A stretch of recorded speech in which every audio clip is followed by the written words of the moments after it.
No one remembered hiring Momo. That was the strangest part. St. Gertrude's Hospital kept perfect records. Every employee, every shift, every ID badge logged and archived. Yet nurses on the night shift began whispering about a woman in a nurse's uniform who appeared after midnight, walking the corridors with soft, dragging steps. She wore outdated scrubs. Her badge was blank, and her face looked almost human. Almost. Her skin was pale and unnaturally smooth, like porcelain stretched too tightly. Long black hair hung over her shoulders, hiding parts of her face, except for her eyes. Too large, too unblinking, and her mouth curved downward into a deep, unnatural V-shape, frozen in a silent expression of sorrow. Nurse Clara saw her at 12:47 a.m. Clara was charting vitals at the nurse's station when she noticed a reflection in the glass door behind her. A woman stood in the hallway, motionless, hands folded neatly like a nurse waiting for instructions. "Are you new?" Clara asked, turning around. The woman didn't answer. She only tilted her head slowly, too slowly, and walked away, her footsteps making no sound on the polished floor. Clara checked the staff board. No nurse named Momo. No extra shifts. No temp workers. By morning, Clara convinced herself she was just tired.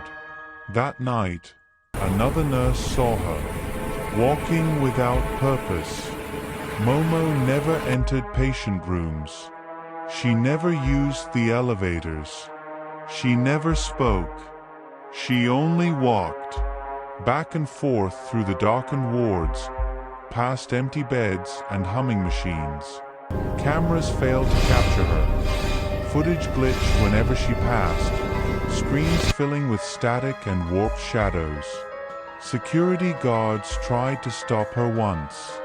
"Ma'am, you can't be here," one said, stepping into her path. Momo lifted her face. The guard froze. Her eyes were wide and glassy, reflecting the fluorescent lights like mirrors. Her mouth trembled, stretching further into that impossible V-shape, as if her face were tearing itself apart. The guard screamed.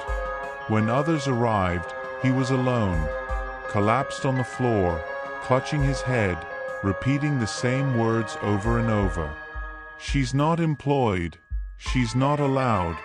She's still working." Old nurse Amara finally remembered. She had worked at St. Gertrude's decades ago, before renovations, before digital records.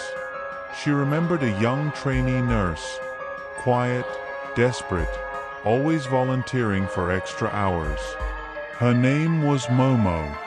Momo had failed her final evaluation, not because she was careless, but because she was too eager. She stayed late without permission, treated patients without supervision, refused to go home.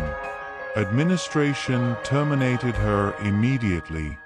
That same week, a patient died during an unauthorized night procedure. The report said the nurse responsible was never found. A body was discovered days later in the old supply basement, wearing a nurse's uniform, face twisted in terror, fingers broken from pounding on a locked door.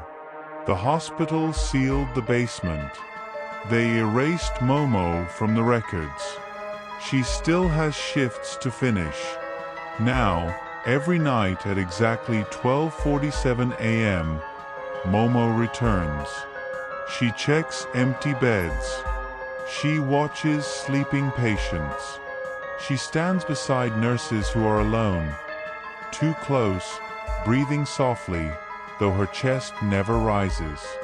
And sometimes, when a nurse is exhausted, when their eyes close for just a second, Momo leans close and whispers in a broken, trembling voice. I wasn't dismissed.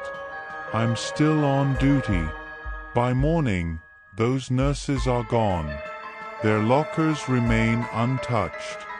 Their names slowly disappear from the schedule. And at night, Momo keeps walking the hospital halls.